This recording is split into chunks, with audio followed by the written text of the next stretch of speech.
Welcome back, everybody. It's just Sister Shia, the Her Historian, here again with another story time session.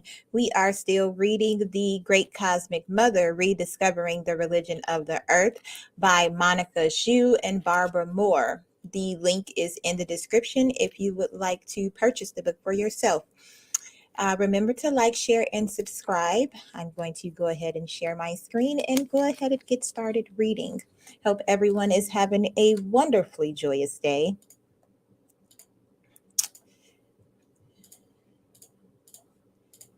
All right. The mother and daughter and rebirth. In later Neolithic times, she, the heavenly cow, begot a son/lover who was seen as the sacrificial bull. The bull, as the moon's son/lover, was ritually killed in Crete by priestesses even in the Bronze Age. He was the bull called Minotaur, bull of Minos.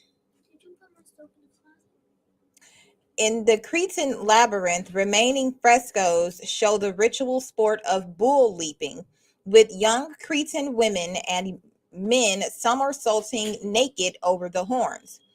The corridas of modern Spain, France, and Mexico are Western remnants of this Neolithic matriarchal bull ceremony in Crete. In Dahomey, West Africa, Black Amazon priestesses practiced bull sacrifice with ritual dances and sacred swords. Dahomey had Amazon warrior troops well into the 19th century, and a version of their ritual is still performed by Dahomeyan women. They dance in serpentine coils around a sacred tree where the bull is tethered. As the priestess kills the bull with her sword, the women's chorus chants, "Thou the Great, who presents thy saber to cut a throat. My hand itches what our ancestors have done. We the strong, we are alive. We knock at the door of your house. We are the only ones left." These women are priestesses of the Vodun, and much of this ritual survives also in the voodoo cults of Haiti. But long before the bull's son was born, she gave birth to the first daughter. The corn mother of North American natives sacrifices herself, her limbs severed and her blood given to the earth to bring about the cultivation and many uses of corn by humanity, her children. Eotic was a Native American corn mother who called the maize the very milk of my breast. Among the Central American Mayans, the mother and her daughter were two aspects of the one goddess, and women were annually sacrificed to her to ensure the corn harvest. It is possible that before the ritual sacrifice of the vegetation deity, that the son/lover of the goddess, the mother, sacrificed her daughter, who was also herself, for the sake of the renewal of all vegetation. Perhaps there were sacrificial queens who died for the tribe's benefit before there were sacrificial kings. Demeter, Ceres, the great grain mother of Greek and Roman legend, was reaped as the grain with her own moon-shaped sickle. Reaping meant death, later castration. The goddess was the white raiser, the red reaper, and the dark winnower of the cereal grain. The Eleusinian mysteries celebrated in Attica and Sicily were holy grain mysteries of December and her daughter Persephone. The rites were originally enacted by women only in underground chambers and were kept profoundly secret. Demeter's festivals in Greece coincided with all the real seasonal rituals of grain cultivation, with the plowing, the sowing, the threshing and reaping, and the storage of the harvest. One of the most important festivals was the Thesmophoria in late October, which included ceremonies to ensure the fruitlessness of the seed and the fertility of women. The fruitfulness of the seed and the fertility of women. Only women took part in the Thesmophoria. They sat on the ground in sacred circles and fasted. The rites concerned the hidden powers of the earth, life after death, and rebirth. Persephone, Demeter's daughter or other aspect, is the grain harvest who dies once a year and goes to the underworld. There, as the awesome, dreaded, and terrible death goddess, she rules over the dead for 6 months of the year, of every year.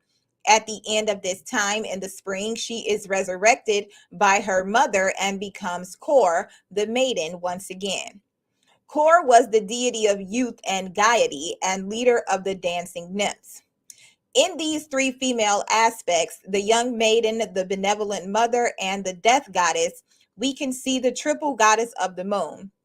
In later myth, it was said that Persephone was carried off and raped by the male god of the underworld, kept as his queen for 6 months in the land of the dead against her own wish and will.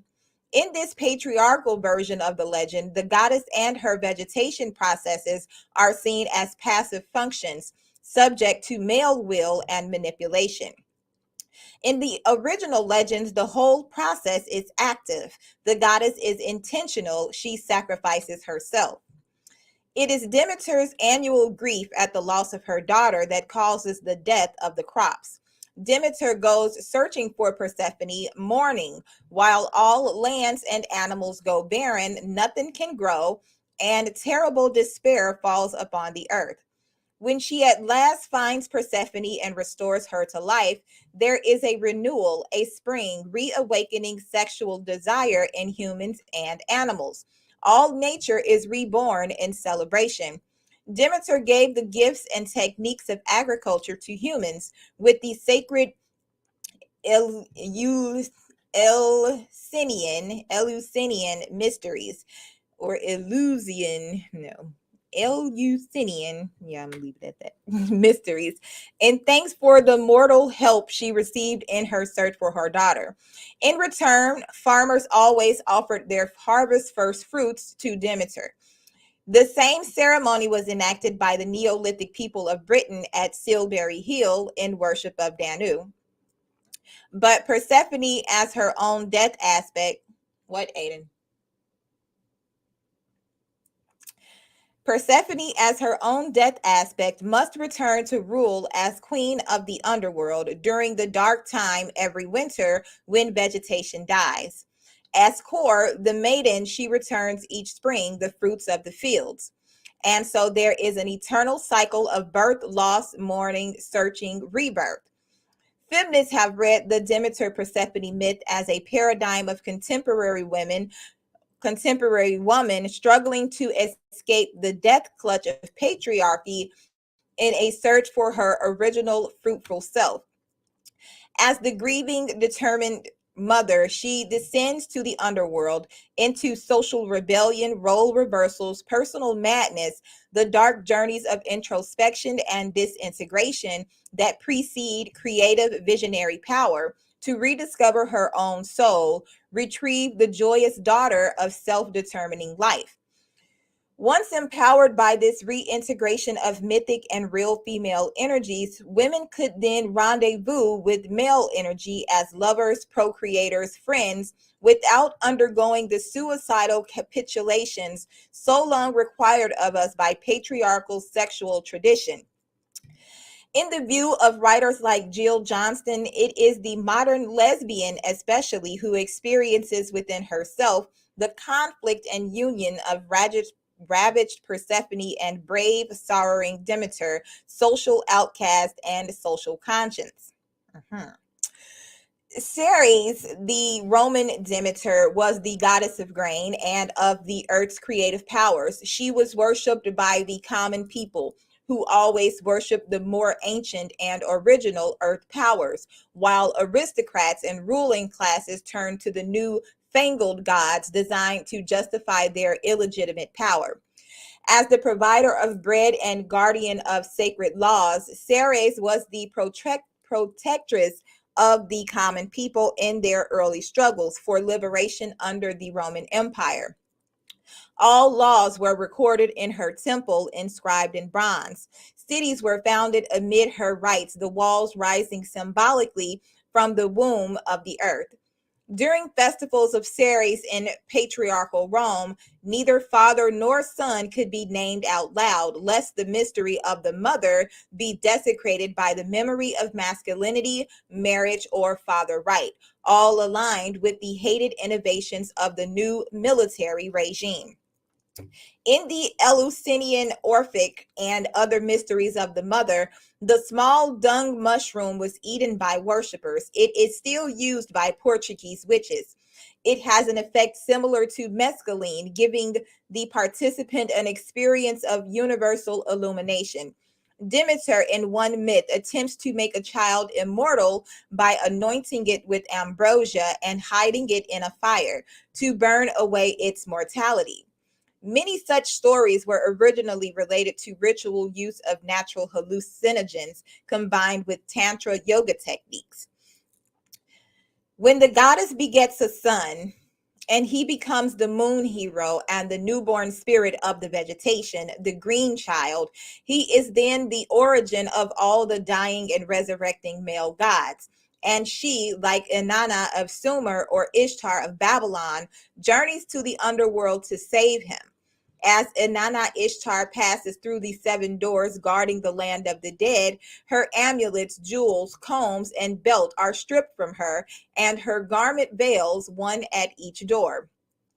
This ritual stripping of the goddess Inanna Ishtar is the origin of Salome's legendary dance of the seven veils. She arrives in the ultimate place of death, naked and weakened, and is hung up on a nail, corpse-like, by the Sumerian death goddess, Erishkigal. In these Mesopotamian original versions of the legend, the significant ritual action is all performed by the different female aspects of the goddess herself. Inanna Ishtar must herself undergo a terrible kind of spiritual psychic death in order to restore the world. How do gods die? Only ritually by their own hand. In megalithic graves from Asia to Scandinavia, Inanna Ishtar was always imaged as the two cosmic eyes, grim and staring, and below them a torque or a necklace of power.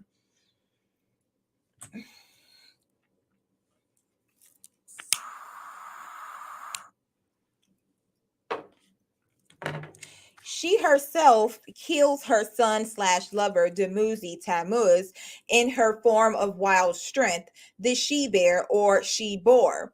Then, as Inanna Ishtar, she mourns Dumuzi Tammuz in the fast of lamentation or Ramadan.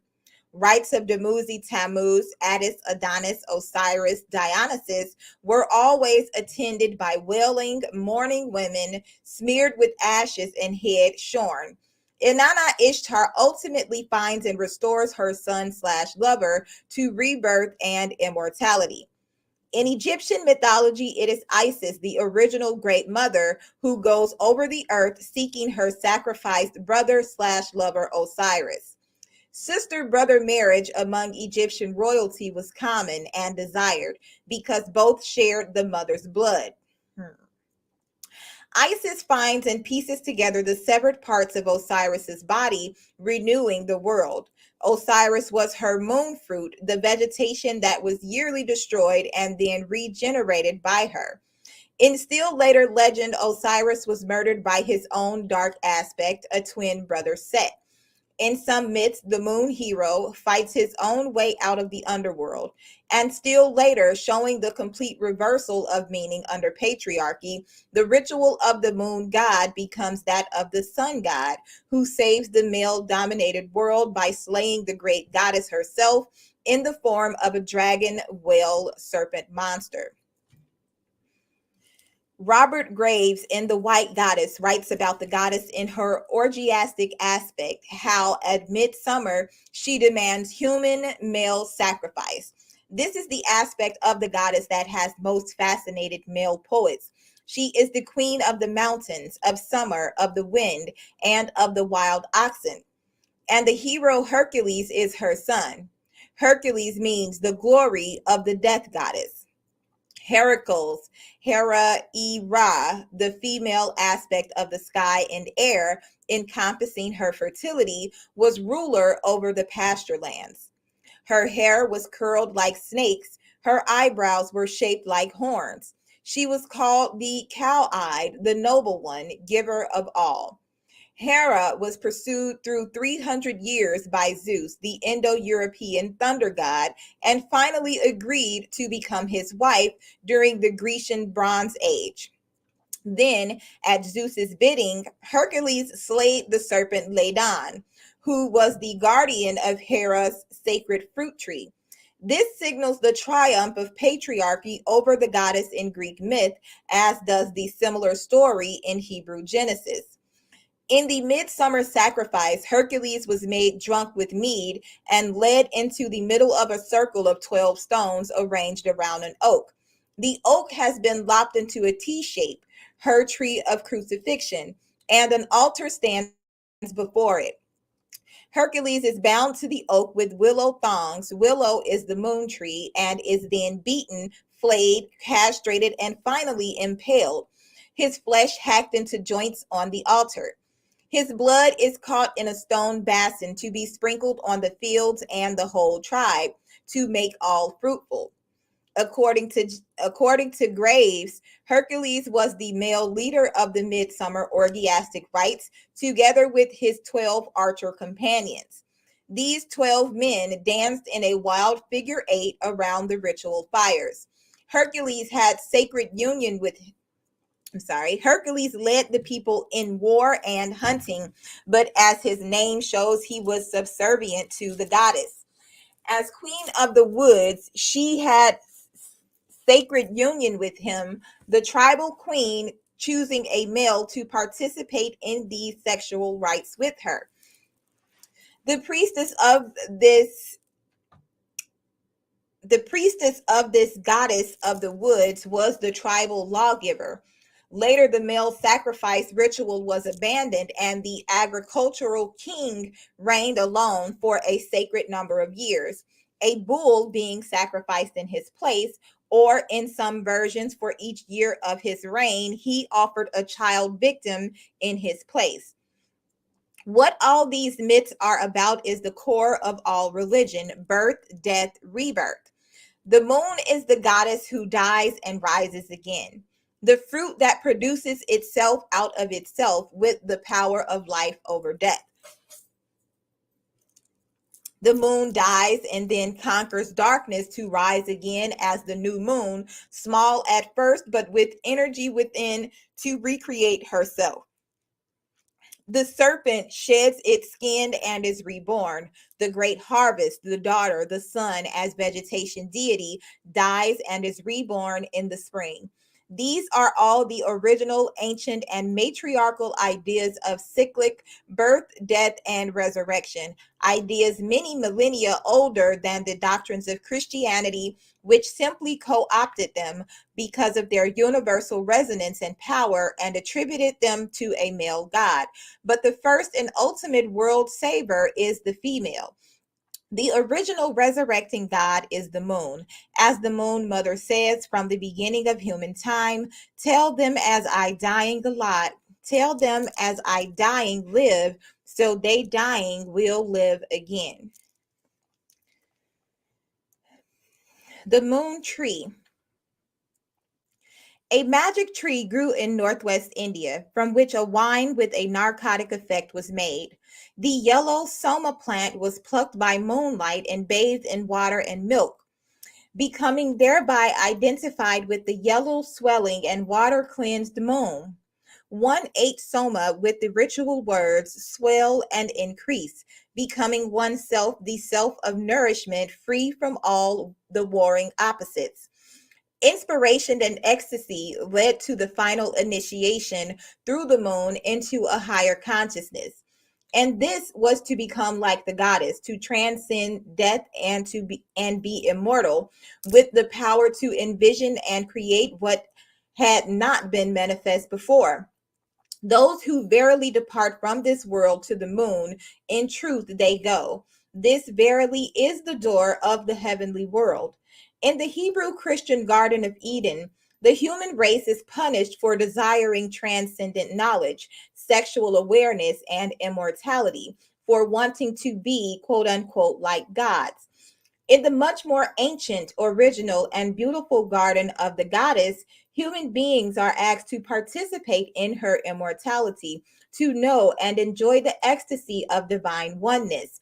That's what all the symbols are for. That's why she gave us the natural hallucinogens for wise use.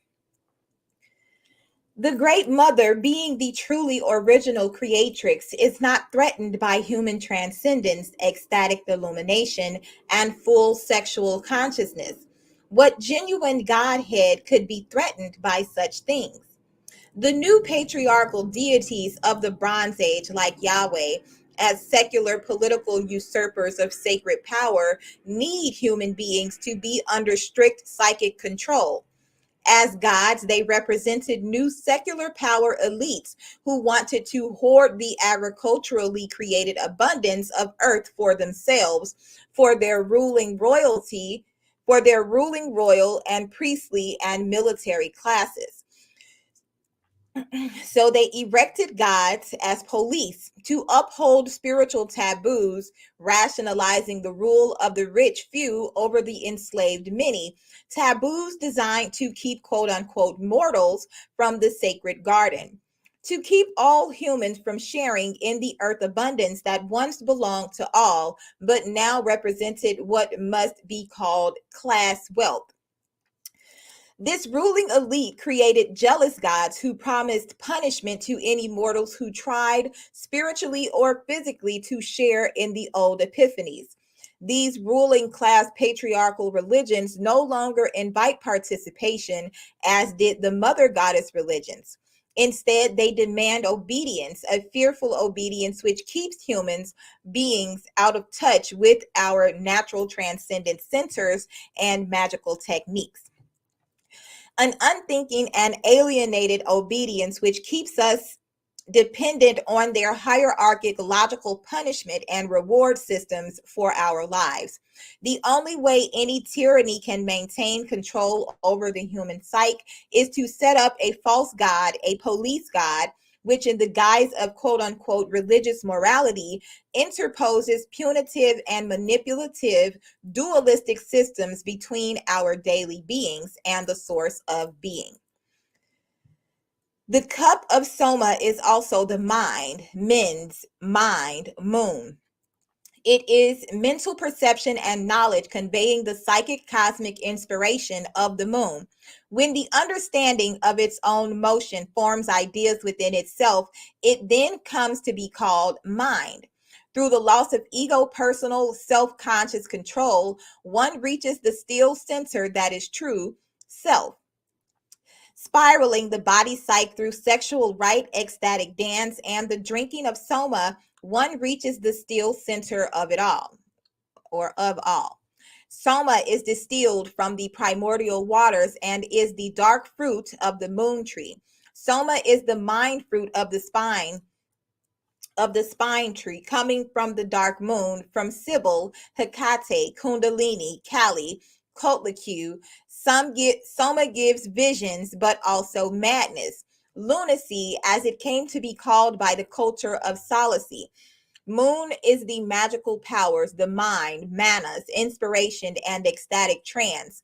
Being a moon force, it is double-edged, like the double axe labrys. It can spin in either direction, like the moon wheel. Its spiraling gives knowledge and energy for both creation and destruction. The moon tree is the place of generation, the place of the dead, the place of regeneration, the spine. Spirit is the fruit, daughter slash son of the maternal tree. Kundalini, the vital serpent, the world mother, is an electromagnetic force. The fiery breath of the dragon is an actual power which, when roused into action, can easily destroy as it can create. What is true of any natural power, lightning, fire, water, wind, is also true of spiritual power. Great energy is also great danger. Within the goddess, everything is real. Spirit and matter are equally potent forces, and their intertwining action is constantly magic and constantly real. By separating spirit and matter, patriarchal ideology has reduced physical existence to a mere observable mechanism, so called practical reality, while spiritual existence is discarded or abstracted into the imagination or the ideal, or as in the Apollonian solar cults and in theological tendencies of Buddhism, Judaism, Islam, and Christianity, spirit becomes sheer being or pure existence in eternity or absolute good or some other intellectual abstraction wholly unrooted in cosmic process, wholly extracted from life like some sublime tooth. Spirit in matriarchal religion does not negate its bond with the mother. It is generated out of the living process in time and space. She creates, dissolves, and transforms herself as she goes. Spirit and matter spiraling together are both herself and equally real. And this is the spirituality reality of evolution, in which matter creates itself into consciousness as spirit consciousness has created itself into matter. Women were everywhere the original mantics, the shamans, the ecstatic oracular prophets, the visionary poets. Manticism or mantism is the natural art of prophesying, divining, receiving, and channeling psychic biological energy from the earth and from the moon. This is woman's original and organic province. The moon fruit is the highest transformation form of the earth seed, the place of physical rebirth, sublimated seed, integrated power. All which technique, all pagan orientation, was a biomystical discipline designed to help the individual and the group channel and direct the real power of the universe radiating into and from all of us. Women were the first bearers of this technique since it emanates from our own bodies and psychic processes. Women are tied directly to the mantic moon by both a mental and a blood cord. Even after the Apollo cult took over the shrine at Delphi and declared that God was henceforth the sun, the resident mantic remained a woman, the Sibyl, a woman inspired only at night by moonlight. Shamanism, inspiration, mysteries of drunkenness, vision, madness, ecstasy leading to expansions of consciousness. These are the transformative processes of the goddess. They can all be quite dangerous. The patriarchy has forbidden, outlawed, repressed these activities for millennia and for political reasons, while claiming to protect us from the dark moon, the destructive edge of the crescent axe. It also prevents us from making contact with the creative powers of the moon mother.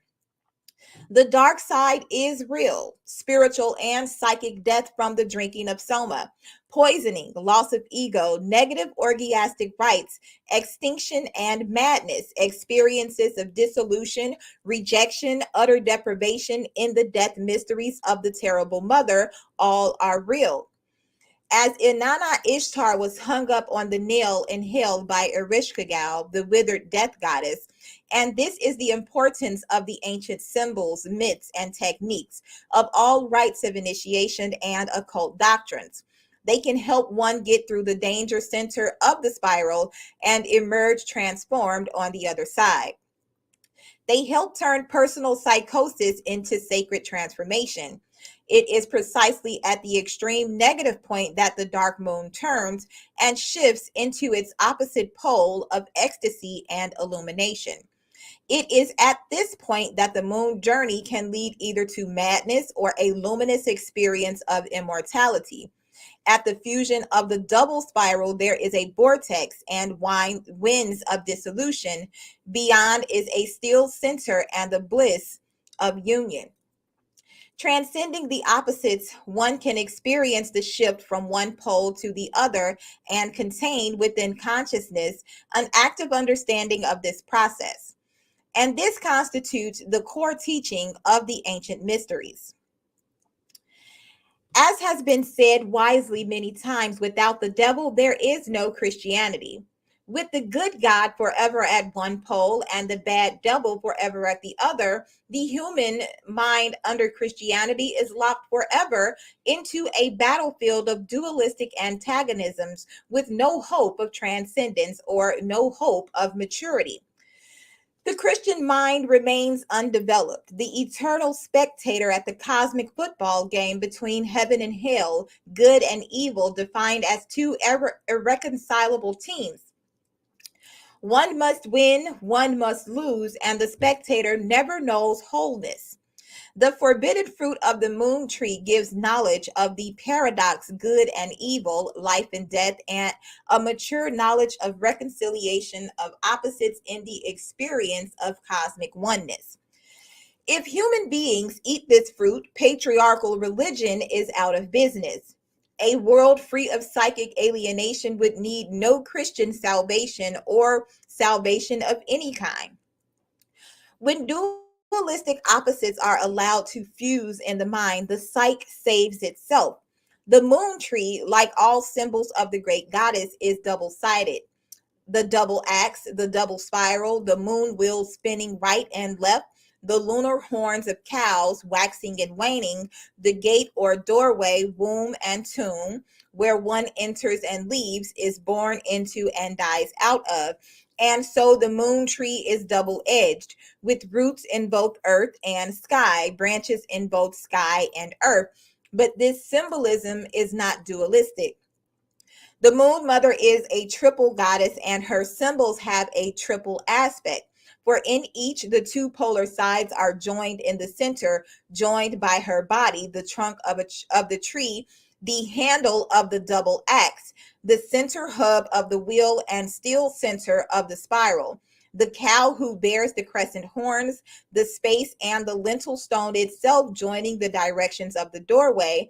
It is the mother goddess who stands herself in the center and joins the opposites in her being. As the third and magic evolutionary term of the triplicity, she mothers the opposites, good and evil, both born from her. There can be no psychic alienation. There can only be understanding and a will to evolve.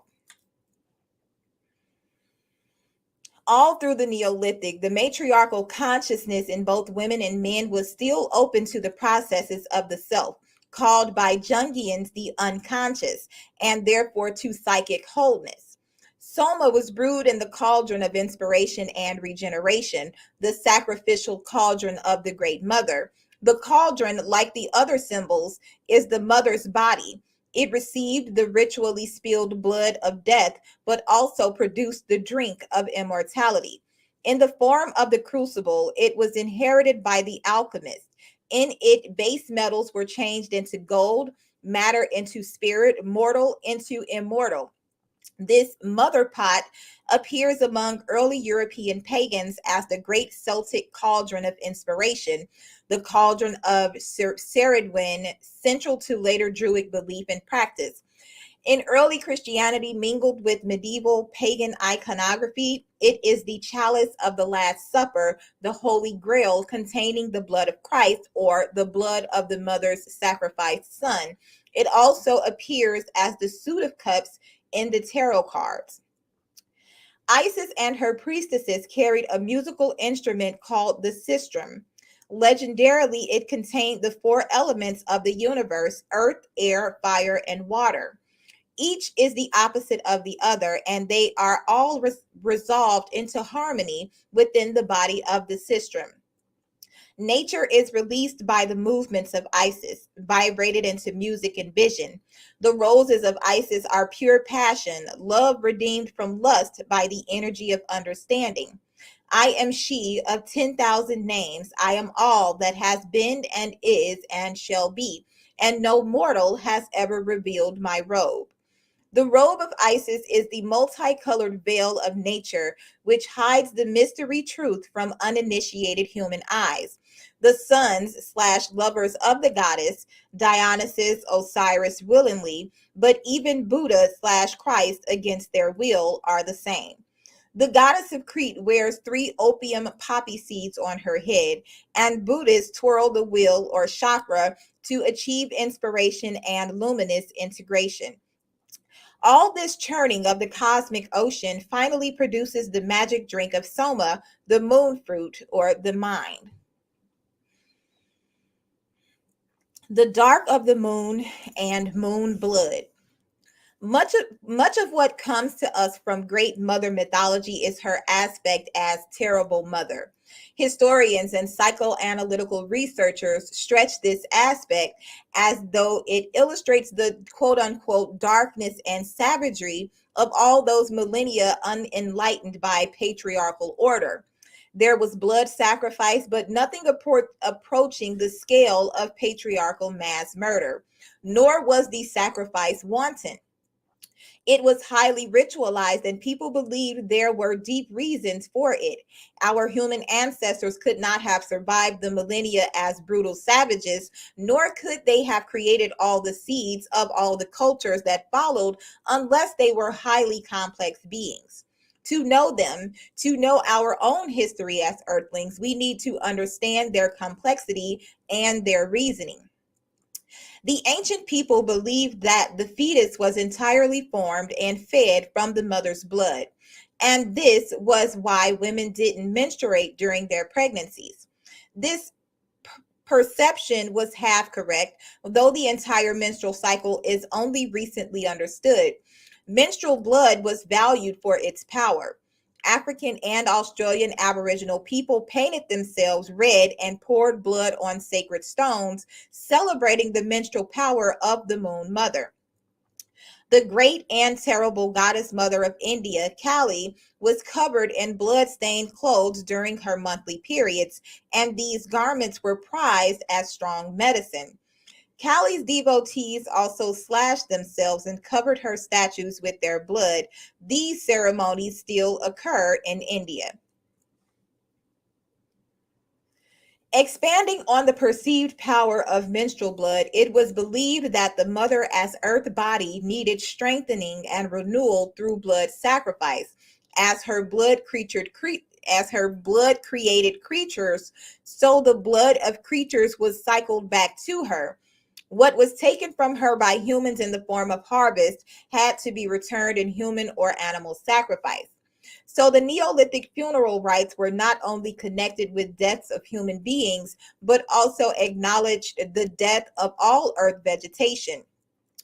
Blood sacrifice and sexual rites were interwoven with mourning the dead, plowing the fields, harvesting crops, all to aid the rebirth of the seed and the dead body, through a ritual renewing of the Great Mother, through the mingling of blood, sex, and spirit.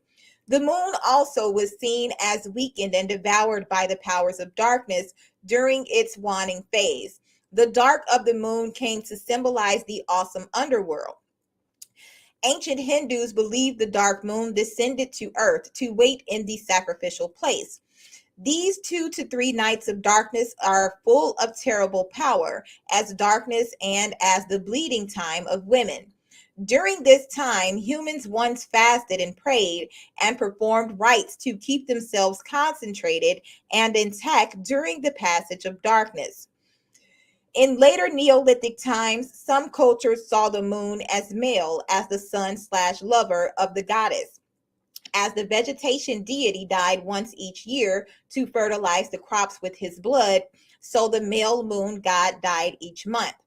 He disappeared for 3 days, locked up in her underworld. This myth was continued in the ritual of Christ being closed up 3 days in the tomb. In Polynesian belief, the dying moon journeyed to a faraway paradise where it bathed in waters of immortality and restored to vigor, returned in 3 days. Mother goddesses of Mexico and Central America contained very clearly this double aspect of continuing life as the fruit of death and vice versa. Among the Mayans, the primordial gods were bisexual, lord and mistress of the two. Earth and night sky were the original unity, but the earth goddess falls from her embrace with the dark heaven and is torn asunder. From her two halves come heaven and earth. By this painful rending, she becomes the source of all life, all food, but she also thereby becomes the terrible mother. Sometimes the earth goddess cried out in the night, demanding human hearts, and then she would not be comforted until she had been given human blood to drink. Strong evidence suggests that mass human sacrifice among Mayans and Aztecs, in particular the offering of hearts to the sun, was a late development initiated by the warrior and priest classes under a militant patriarchy. Blood sacrifice occurred worldwide. We never know for sure how much of it occurred within goddess worship and how much was attributed to the Great Mother religion by later male-oriented priesthoods. Mass human sacrifice is definitely linked everywhere with ruling priest and warrior classes in elite male service to a sun god. Individual sacrifice, often voluntary, undoubtedly occurred under the Great Mother, under the moon, and it occurred only among settled agricultural people. Why? Because settled agricultural people during the Neolithic were taking control of the growing processes of earth. They were deliberately planting, deliberately reaping, and they felt this intentional use of the mother's body might be a violation. It needed propitiation, which is a form of acknowledgement of use. Their need was for rebalancing, for reharmonizing above all. The Mayan earth goddess gives all life, all food, and then cries out in the night for human blood, her food. Here, at the place of origin, is a profound fusion of positive and negative symbols, and this is always related to food, not to sex, but to food, which is the first taboo. Sex does not require an act of death, an act of murder for its fulfillment, but eating does. From the beginning, there was a primary human perception that our living is sustained by death, by the death of other life forms, animal or vegetable. For all the world was seen to be alive, and humans lived by eating the world. The mother's creatures lived by eating each other within her body. There is a kind of ontological pain in this perception that can be resolved only through ritual, which was always a fusion of sex and eating, of fertility and death, of life through death, and vice versa. In fertility ritual, as in funeral rites, sex and nourishment are related through ritual cannibalism. The constant recycling of life through death and back again dramatically signifies a human need to harmonize these poles, especially the woman's need to harmonize our production of children with their consumption of food. This harmonization was always a major concern of women's religion. It is only after the introduction of the patriarchal sun cult that the polar symbols of eating and sex became irreconcilable. Under patriarchal control, child production and food consumption have never been in harmony for long, and so mass human sacrifice appears via religious ritual or warfare as the sun god's attempt to harmonize them. In Mayan mythology, after the symbolic one tree of the original home, the one body of the original bisexual being has been shattered into separate spheres, the primal mother is dismembered to become the source of all life. Later, she was further personified as the corn daughter, and women were sacrificed as her after several days of ritual in which she blessed the crops. The woman's body slain by the obsidian knife, the ritual knife itself, and the priestly hand wielding it were all seen as her. The husking of corn was analogous to the tearing out of the ritual victim's heart. Mating, renewal of vegetation through the sex act, and ritual killing of the corn daughter were identical. Death and fecundation symbolically one. Fecundation relates to sex and death relates to eating. The human heart becomes food for the earth mother, for the sun god. In the cult of the Mayan mother under the later priesthood, Prisoners were shot with arrows, symbolizing sexual union with earth. Just as in the Paleolithic caves, the hunter/shaman's penis spear united with the vulva wound to guarantee the rebirth of slain animals. Prisoners were shot in the genital region, or they were killed in the fetal position, tied up with a foodstuff rope. This rope was an umbilical cord attaching the prisoner victim to the center of a stone, which represented the center and entrance place, the womb of the earth. Both Mayans and Aztecs had a goddess who died in childbirth. She was the young moon goddess, daughter of the primal mother of the beginning. The souls of women who died in childbirth went to live in the west, where the moon and sun both die, along with the souls of heroic warriors who died in battle. Identity was seen between birth and the cutting out of hearts. Mayan art showing simultaneous scenes of human sacrifice and birth. All such images are attempts to symbolize the continuous feeding of a process, the continuous process of feeding. Life feeding death, which feeds life. The mother goddess dies to become food for life. Her children, her daughter as corn maiden or as moon especially, die to feed her. Another way to show this concept is through the two-headed goddess, the Mexican Coatlicue.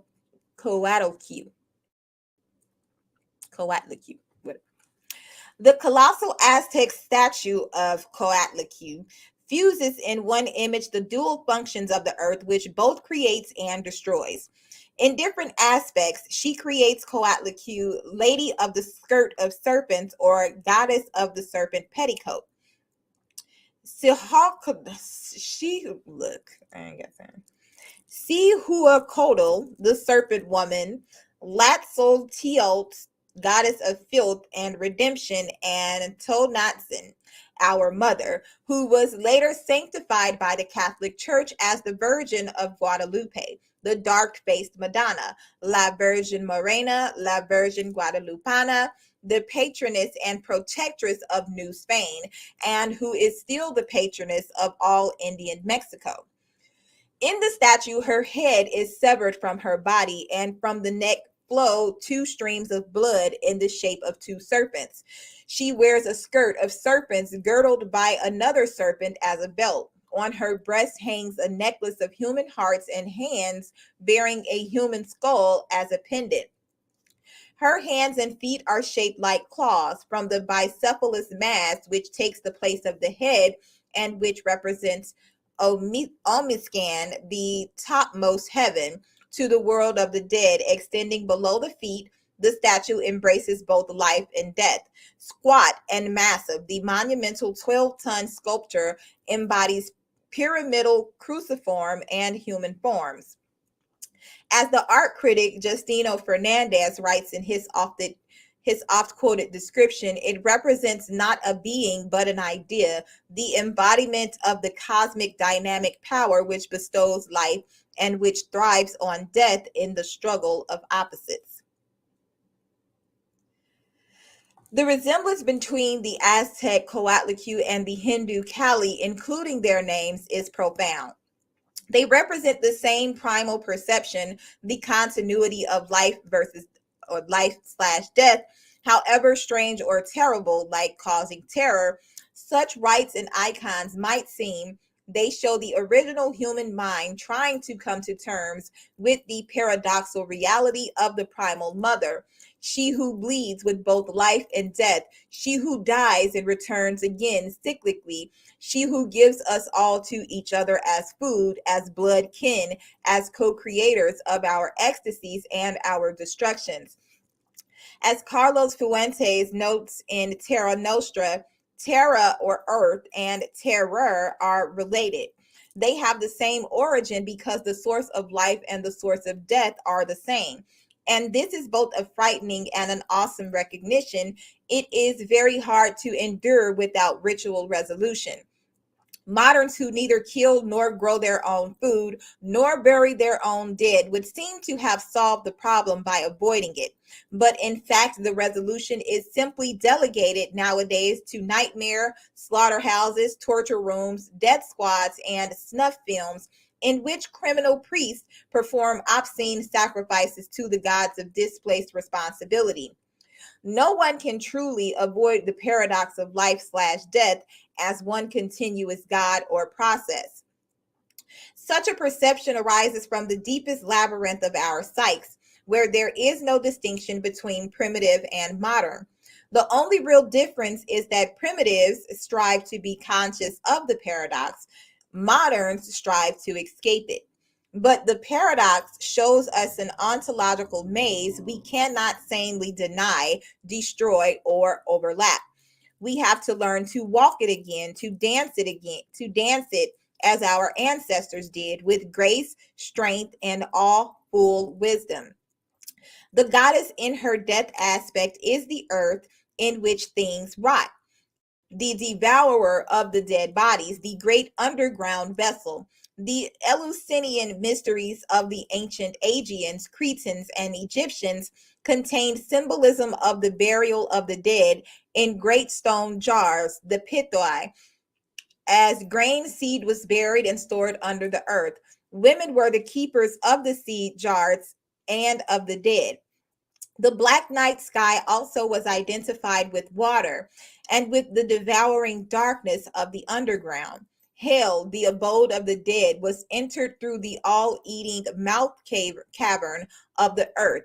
Hell was the Scandinavian/Germanic goddess of the living dead.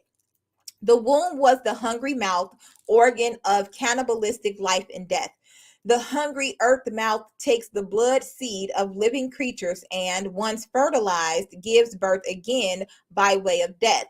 The point to be made is that ancient people had no trouble cognizing these dual or polar aspects of the one goddess, these two faces of the same source. They had no trouble so long as their lives remained bound up on a daily basis with the cycling paradox of earthly process, where food is born from the sleeping ground of the dead, where the tomb of death and the womb of life are analogous and one and female. In late Neolithic times, and the death aspect of the goddess broke loose, becoming dominant and morbid. Women's industries and settled villages had prospered, had grown into city-state cultures with complex social organization and removal of religious function from daily life, creating specialized labor and hierarchic structures. The creation of surplus wealth gave rise to the profession of marauder. Males, no longer employed as hunters, began organizing more and more professionally together and separately from the women as grain guardians, then armies, then urban police, then imperial plunderers. The great goddess was still worshipped into the Bronze Age, but increasingly by an urban male priesthood and an urbanized populace once removed from the real earth.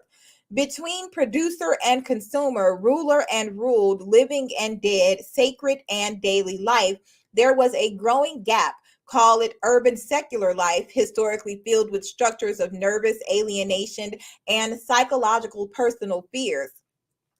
This marks the rise of patriarchal consciousness, in which humans experience earth magic and cyclic process less and less in their daily lives, and are forced to rely more and more on urban hierarchic priesthoods and specialists to give them secondhand words of faith and moral advice. When religion leaves the land, leaves ecstatic dance and prophetic chant, it becomes increasingly a matter of verbal exhortation, of moralistic rhetoric, where people are told what to feel and believe because they no longer feel and believe it. At the same time, male metallurgists were introducing a technology aimed at altering the natural powers and channels of the earth spirit. Metallurgy detached from the goddess and was no longer a sacred art. It was being used to mass produce offensive war weaponry. The war machines of large bands of highly organized men who were inventing the profession of conquest and plunder, the profession of imperialistic power armed with rolling metal. This was the patriarchal shift. The Furies cried, he made man's way across the place of the ways of the goddess and blighted age-old distributions of power. Male priesthoods made the shift by concentrating more and more on the negative goddess. Once her devotees, they expressed increasingly obsessive fears of the sexual and death-dealing powers of the Great Mother. They did not, as women priestesses had always done, identify with the dark side. The Great Mother had always had her dark aspect, for this is the truth of the universe, and her priestesses resolved it through ritual expression of the fury. Under Bronze Age priesthoods, this aspect was projected, morbidly and exploitatively emphasized and unrelieved. No longer simultaneously experiencing the luminous benevolence, beauty, and rightness of the mother's natural world, the male priest began to rule by fear alone. Fear of death, fear of female sexuality, fear of natural process. Thus, Kali, the Hindu Great Mother, became dark, all-devouring time. She was depicted as the bone-wreathed lady of the place of skulls, smeared with ashes, squatting among jackals and bats in the burial grounds. Served in bloody rites, Kali had many names, all negative, all bad names in the human cycle are named for her. The Kali Yuga. Statues show her crouching in a halo of flames, devouring the entrails of her mate Shiva, the guts strung from the corpse to her mouth like an umbilical cord. Kali's temple in India functions as the people's slaughterhouse. The people take the meat, and the blood is left to her. Everyone has seen this Kali, the Black Mother. She dances on Shiva's dead body, wearing a necklace of hacked off human hands. Her tongue rolled grotesquely out to lap up human blood from the ground. All creation is the sport of my mad mother Kali, said the Hindu poet Ramprasad. She also has her benevolent aspect, but the functions become increasingly severed. Paradox is split into dualism, an act characteristic of patriarchal consciousness. No doubt, as men engaged more and more in wanton slaughter of their own kind for plunder and power, the more they needed to project this split in their own psyches onto the goddess. The benevolent Kali becomes virtually a separate pale goddess, a passive mother, a sex partner without power. At her best, she is the divine Shakti, the creative energy of the male god coming into manifestation at the moment of sexual union with Shiva. The Bronze Age Kali is split into the death goddess or the sex goddess or the mother goddess, but is no longer the one cosmic process containing all aspects and polarities. And it is only as the terrible destroyer time that she has any authority or power left. Hair has always been connected with the idea of cosmic power. Hair is electric, radiating energy, a symbol of vitality and spiritual illumination. Witches believed their magic power was in their hair. During the European witch hunts, the first thing the church did to captured witches was to shave them from head to foot, thus driving out the devil power that lived in their body. American Indians have fought hair clipping missionaries for centuries. To mourn a dead person, the hair was cut, signifying a life offering to death. With the increase of urban priesthoods and the unbalanced obsession with the death aspect of the Great Mother, the more we find symbolic connections occurring between death, the shaving of the head, sacrifice, and castration. The priests of Isis had bald heads.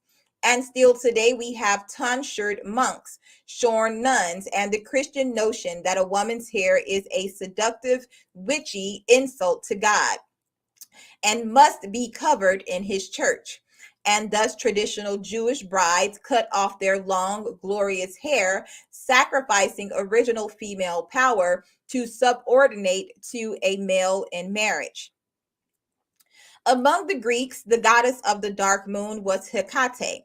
She was queen of ghosts and of the crossroads where many midnight rituals took place. Hecate was the destroyer. Newborn children and animals were sacrificed to her. She was the giver of rain as well as harvest storms. Her major festival was celebrated on August 13th. In one Hecate legend, the mother, in her terrible aspect, takes the form of a bear or boar, killing her own son/lover. But as the new moon, she restores him to new life. Dark Diana of the Romans, goddess of the witches, wore a necklace of testicles, echoing the castration nature of Kali. And the Gorgon Medusa, her magic hair composed of writhing snakes, petrified all who looked at her into rigidity and death into stone. Thus, many of the primal aspects of the cosmic mother were turned into aspects of the enemy. But from the beginning and even far into patriarchal times, the dark of the moon symbolized divination, illumination, and powers of healing. Soma, the mind expanding potion, was the dark fruit of the moon tree. It opened the gaping depths of darkness from which magic incantation rises up. Darkness is the time of tactility and of the voice. So the dark goddess or dark moon presided over love magic, metamorphosis, wonder working, and medicinal healing. Her sexual aspect was not separated from these other powers until the solidification of the patriarchy. Only then was she fragmented and reduced to simply a sex goddess or the wife. The Neolithic Near Eastern goddesses Isis, Astarte, Ashtoreth, Ishtar, Artemis, Diana all have their dark nature, one half of the cosmic process. In that aspect, they were imaged as half snake or half fish. To men who were and are in opposition to her ever-changing cyclic nature, she appears dreadful, hostile, arbitrarily destructive, moody, negative, the yawning mouth of the womb tomb, abysmally prolific with children and with death, threatening castration, coming and going. During the Neolithic age, men who saw the dark moon goddess in a dream had to put on women's clothes and give themselves to other men. The dream image was a message that they needed rebalancing. To women and men, in accord with her nature, she gives magic power and cosmic insight into the life process, forever revolving from light into dark and back again.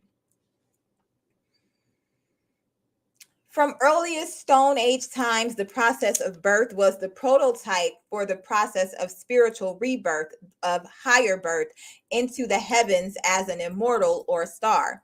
But with increasing male domination of religious ideas and the priestly projection of hostile fears onto the great goddess, this quote unquote higher birth was seen increasingly as a breakaway from the mother. The first birth was into mere flesh, but the second was into manhood, a state of non-material immortality uncontaminated by the female process. At this point, the spirit begins to be defined as everything that is not earth, is not nature, is not female. It becomes an exclusive possession of males, as elitist as it is abstract. In the early small kin group structures, the custom of exogamy had led women to take mates from outside the mother clan. So the childbearing women were always the cohesive group within the community. Their mates tended to be visitors, blood strangers to the matrifocal group. Among the matriarchal Hopi, where the women propose marriage to the men, the husband moves into the woman's home, which she inherits from her mother, but he spends most of his time at his mother's home, where he is blood related. The same customs were found throughout pre-colonial Africa and no doubt existed among all our European pagan ancestors. To gain some cohesion and sense of participation, these outside males bonded together in rituals in which they imitated female processes. As Bruno Bettelheim writes in Symbolic Wounds, it is probable that all men's initiation rites were originally based on the men's desire to imitate, to participate in women's menstruation and childbirth, which were overwhelming magic events, magic because of their periodicity as well as their blood power. Australian Aboriginal males cut wounds in their penises, inserting stones to keep the womb permanently open. This rite imitates female bleeding, and the wound is called, in their language, a vagina. During this rite, young men pass through the legs of older men being reborn from the male womb. Nowhere can we find any rites or mysteries in which women have tried to imitate a male process or function. This alone tells us about the source of original mana or power. All blood rituals derive from the female blood of menstruation and childbirth. This is why in the Bible, Jehovah's covenant with Abraham was ritually sealed with the lifeblood of Abraham, and this covenant is kept by circumcising the foreskin of every Hebraic male infant. The Hebrews, like everyone else, were originally goddess worshippers, and it was her magic blood that symbolically sealed covenants. As the patriarchy solidified its power, however, many of the blood ritual imitations of women's functions were turned into taboos against women's functions, taboos of avoidance and hygiene. As the biblical Old Testament illustrates, patriarchal society places heavy taboos on penalties of shame on menstruation and on women during and after childbirth. Such taboos were originally restrictions made by women themselves, menstrual hut customs, to protect their bodies and guarantee their sacred solitude during the moon functions, their separateness from men and children. But as male power structures and religious reactions against the goddess rise, seeing the Great Mother more and more as the castrating other, the terrible devourer, these moon blood taboos are given negative connotations. Women during their menstrual periods and childbirth are defined as unclean and dangerous, especially threatening to social mankind. To social manhood and its co-opted assumptions of sacred wounds and higher powers gained through the second ritual birth via an elder male body. The female body, which actually does these things, becomes an embarrassing threat to the male's metaphorical assumption of the blood powers of menstruation and childbirth. No male priest can compete with a woman in these areas. So the menstruating woman is often totally excluded from group life, cast out into the bush or forest to fend for herself. She must be ritually cleansed before she can return to the tribe. Women in labor also must be secluded to protect men from the contamination and must undergo periods of purification following childbirth. Among Hebrews, a longer period following the birth of a daughter, of course, than a son. What was once seen among original humans as sacred and magically powerful to the whole kin group or tribe becomes under male religion impure, filthy, dangerous, negative, and evil. The source of life, female, is redefined and now hated as the enemy of male life. What was once woman's power is now to be woman's curse, woman's shame, woman's estrangement from God. In the Bible, we can see the original Orwellian newspeak occurring, in which false male imitations of menstruation and childbirth, the circumcised foreskin, the wounds of Christ, are made sacred and holy, while the real thing done by women is made filthy, sinful, and bestial. This terrible and unnatural split in the human psyche is still with us, of course. Patriarchal religions are based on it. Under patriarchy, this split was projected everywhere into the cosmic spiritual realms, into human culture and customs, into scientific perception of the mental and physical worlds. Under Bronze Age urban priesthoods, the terrible mother was worshipped more and more with painful rites and punitive exorcisms. She became, in fact, the debased flesh, which must be flailed and disciplined into submission, a religious practice that served very well as a rationalization for the mass exploitation of human slave labor by the growing urban states and their ruling elites. If human flesh and blood is nothing but, then by all means use it. With the devaluation of the Great Mother's female bleeding came the debasement and exploitation of human life itself.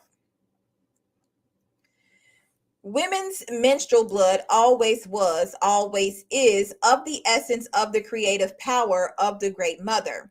Blood is the physical counterpart of the mystical life force spiraling throughout the cosmos, nourishing the universe, sustaining its breathing in and out, its manifestations and dissolutions. Ancient women withdrew during their menstrual periods to meditate, fast, pray, and communicate with her. Women living together in cooperative groups do begin to coordinate the time of their periods. Ancient women bled and meditated together under the bleeding and meditating moon. Even under the punitive taboos of patriarchy, women withdrew to their menstrual huts with some feeling of voluntary seclusion, a chance to get back in contact with their own nature for a few days each month, apart from the demands of children and men. In Women's Mysteries, Ancient and Modern, Esther Harding suggests that one of the prime causes for neurosis, illness, depression, and pain suffered by many women in modern cultures during our menstrual periods. The premenstrual syndrome, especially as it is known today, is that we now have no menstrual ceremony of any kind. Menstruation is just each woman's private affliction or annoyance. It has no positive value or function. We cannot withdraw into contemporary menstrual huts to listen to our bodies, minds, and needs, to establish contact with our cyclic and primal cosmic selves, to experience ourselves as sacred animals. And ironically, while being deprived of ritual solitude while we bleed, we are also isolated from the communion of other women who are bleeding. Each woman must go through each life stage, transition, and crisis in silent aloneness, unsupported by either ritual or the women's group. This combination of meaningless isolation and lack of ritual solitude is the final patriarchal taboo against women, a major cause of mental illness and a major barrier against self-realization. Thus was woman's ancient collective power broken. Women under patriarchy, isolated from each other and from themselves, could no longer threaten male dominance of life or question male co-optation and imitation of our original female processes. But some faint traces of the ancient beliefs and practices remain even in the modern world, even if in sometimes grotesque form. A continuing belief in the potency of women's menstrual blood is ritualized in tantric yoga. A man can only reach the ultimate tantric goal by having intercourse with a woman power holder at the time of her menstruation. This is when her red energy is most magically potent and intense. And among American motorcycle gangs like the Hells Angels, a male cannot become a full member until he performs the blood rite of cunnilingus with his woman during her menstrual period. This is how he proves his macho toughness to the other males. He probably doesn't know that he is worshiping the Great Mother. From hidden dirty secret to symbol of the life power of the goddess, women's blood has come full circle. Until recently, there have been no books on the psychology of menstruation, the rhythms and cyclicity of our woman lives. In the 1970s, however, two such books were published: Female Cycles by Paula Wediger in 1975 and The Wise Womb, Menstruation and Every Woman by Penelope Shuttle and Peter Redgrove in 1978. Paula Weidiger is an American feminist health worker and holds an advanced degree in psychology. Penelope Shuttle and Peter Redgrove are British poets influenced by Jungian psychoanalysis. They came to write their book as a result of Penelope Shuttle's own severe premenstrual depressions and her menstrual pains, and her attempts at finding their reasons and cure through in-depth dream analysis. The two books complement each other. The Wise Wound is poetic and religious, while Female Cycles is more medical and immediately practical. Together, they chronicle the atrocious violence done to us women in societies ruled over and defined by wombless men who do not experience the lunar cyclic rhythms in their bodies. The Wise Wound shows how the human female's menstrual cycle was the critical evolutionary advance that initiated human society and culture. As we said in the first section, the fact that the human female is freed from the estrous cycle of other primates means that in woman, sexuality is distinguishable from separable from fertility. In woman alone, among all creatures on earth, this shifting of sexual hormonal action led to increased alertness of the brain and its electrical activity, or women have sexual energy at our disposal, separable from reproductive energy. For woman, biology is not destiny in the narrow reproductive sense, even if patriarchy has tried, through the dogmatic suppression of our autonomous sexuality, to reverse this evolution. Patriarchal religion is, in this sense, a primate religion trying to pull the human female back from her evolutionary advance over other primates. For in this one aspect alone does human sexuality differ from primate sexuality. And it is for this subliminal reason that all hardcore patriarchal fundamentalists oppose evolutionary theory so vehemently, because the quote unquote Godhead of human evolution, its trigger, its energy source is and only can be female. The sole function of the clitoris is sexual pleasure, and it is the only organ in the body devoted to pleasure alone. The penis carrying both reproductive semen and sexual response in every erotic act. This means that woman's sexual capacity is enormously enhanced and multiple, and it is present in us from birth to death. Clitoral sensation being determined neither by puberty nor menopause. When freed, woman's autonomous sexual capacity is a great source of psychic, productive, creative, and magical powers. It was at the origins of human culture, and it is necessary to any further human evolutionary advance. Human life and evolution are explained in many ways. We are indeed producers and tool makers, as the Marxists and anthropologists say, and creators of symbolic culture. But we were not human until the appearance of the menstrual cycle. With it came the possibility of all evolutionary developments that are specifically human: extraction of mental energy from reproduction and survival, social bonding through human emotion, symbolism. Symbols are mental children, recognition and valuing of the individual as a being with rights to pleasure and subjective exploration, social organization, and sexual affection, leading to the development of cultural and economic cooperation for the purpose of enhancing rather than just maintaining human experience. Otherwise, why evolve? Women have got to understand the importance of the switch from primate estrus to human menstrual cycle, because this was the mechanism of female evolution.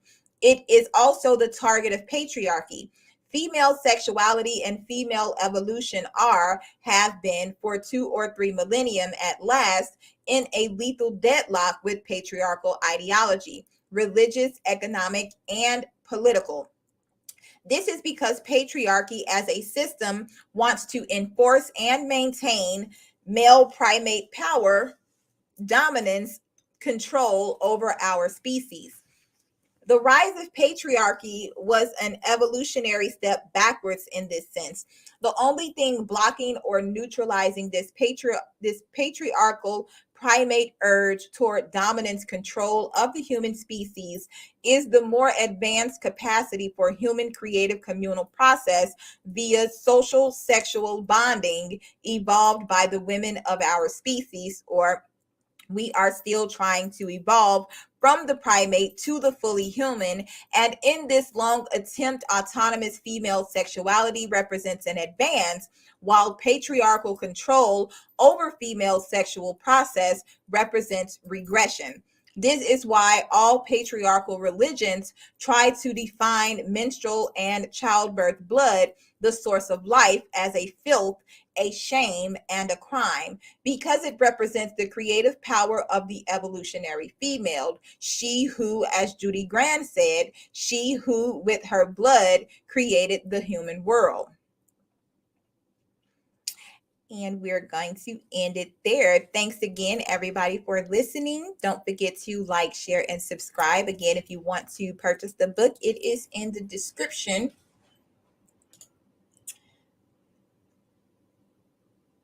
I will be back with the next chapter, Moon and Womb. Thanks again, everybody. Have a great evening. If I don't catch you later, shalom. Peace be unto you.